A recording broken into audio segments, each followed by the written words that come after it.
Yeah, buddy. This knife right here is the TwoSun TS264, a newish offering from TwoSun that was designed by Mazwan Moktar. This is my first knife that was designed by Mazwan, and I'm super excited to check it out. This is Backpack B. Welcome back to Quick Cuts. Let's get after it.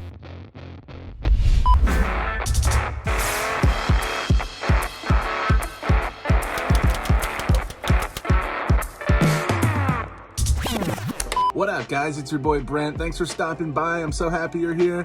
If you're new here and you like this video, consider slashing that subscribe button. I'd love to see you every week. That's it for now. I'll see you in a bit later. Okay, so on to the knife. This is a really strong offering from TwoSun. Let's dive into it with a spec breakdown. Weighing in at 3.9 ounces, the TwoSun TS264 has a handle length of 4.25 inches, a handle width of 1 inch, and a handle thickness of 0.5 inches.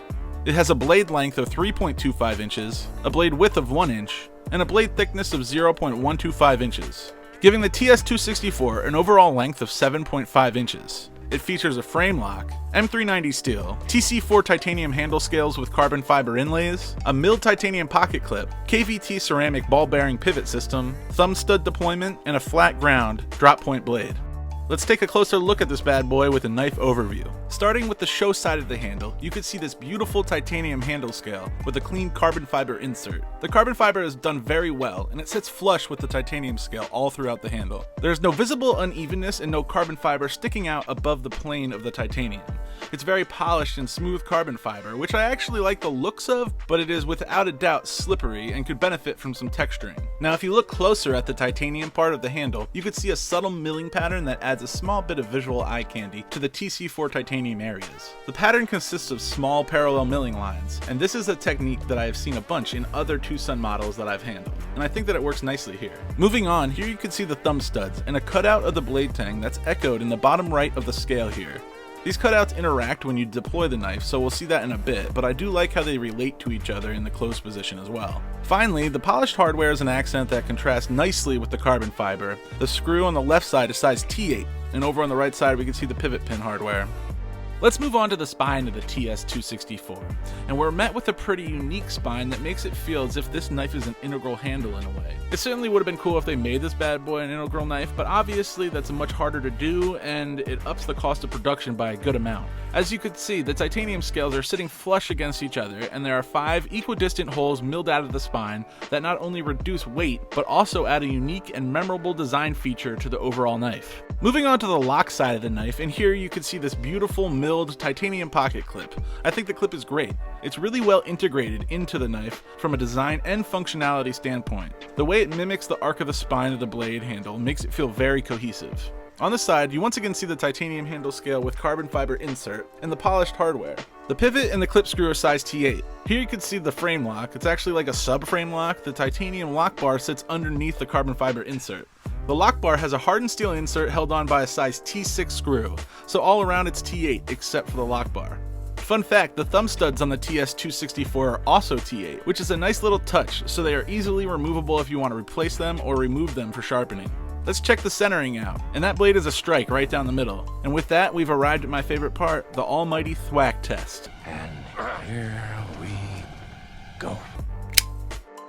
That's nice. That's really nice. I like that. It's got a nice strong thwack that's very satisfying. The blade fires out with authority by way of the thumb studs and locks firm. There's no blade play. That lock is coming in at about 45% of the tang, so good to go there. The detent feels dialed in. Let's check that action out again. Oh yeah, dude, that's great. One more time. I love it. So check out the TS264 in its open form. I gotta say, I love the look of the blade on this piece. A nice stone wash on its high flat ground blade, with an ample amount of cutting edge thanks to the extended belly of the blade. Absolutely no billboarding or branding anywhere to be found on this knife. It's a vibe that I'm absolutely digging. You can see here that the hole in the tang and the hole in the handle now line up when the knife is open, which I really like.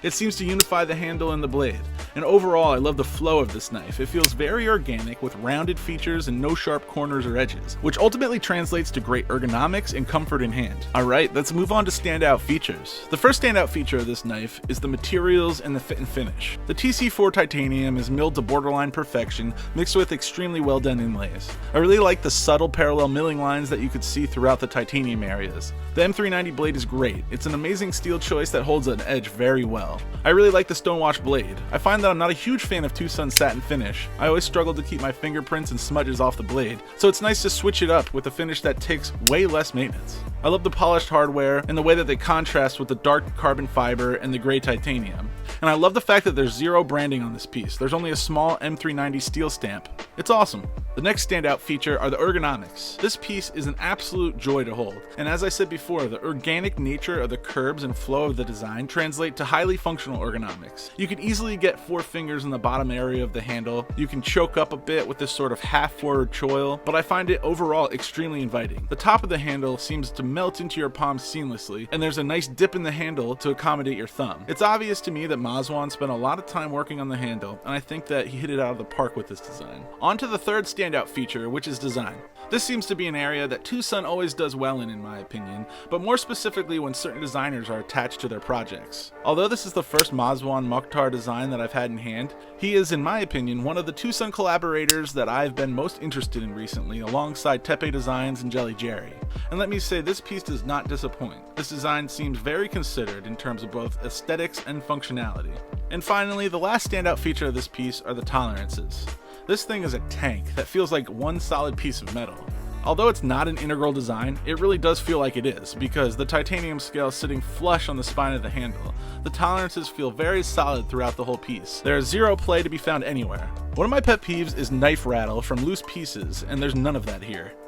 Okay, let's move on to gripes, of which there are 2 main ones that stood out to me. The first being a weird moment on the end of the blade that seems unfinished. To me, the sharpened blade seems to end about 1 millimeter short of the choil, which leaves a little weird, unsharpened notch in the blade that can almost look like a blade chip of sorts. I'm not gonna lie, this really bothers me. I thought it was just a mistake present on the model that I received, but I confirm that this is present on all the TS264s that were made, so that's a weird quirk for sure. It definitely feels like a mistake. My second nitpick is price, which I actually think is fair, but hear me out on this one. I picked this up off eBay for around $180. For what you're getting in materials and design, and overall fit and finish from TwoSun, I think it's a good price. I think that some other knife companies would charge more for this knife for sure. But one of my favorite aspects of TwoSun throughout my collecting has been the fact that you can get an amazing knife for a super low price. I've gotten sub $100 knives from TwoSun off eBay that have luxury materials and high-end blade steel. This has been a key factor that set TwoSun apart from other companies in my eyes. Now at this price point, they are in the same bracket as many other manufacturers, which in my opinion takes away from a bit of the edge that TwoSun has had, and it makes it harder to look past issues such as that weird chip in the blade. So time to move on to my conclusion, and obviously I like this knife quite a bit, and I think that it's a great design from Mazwan.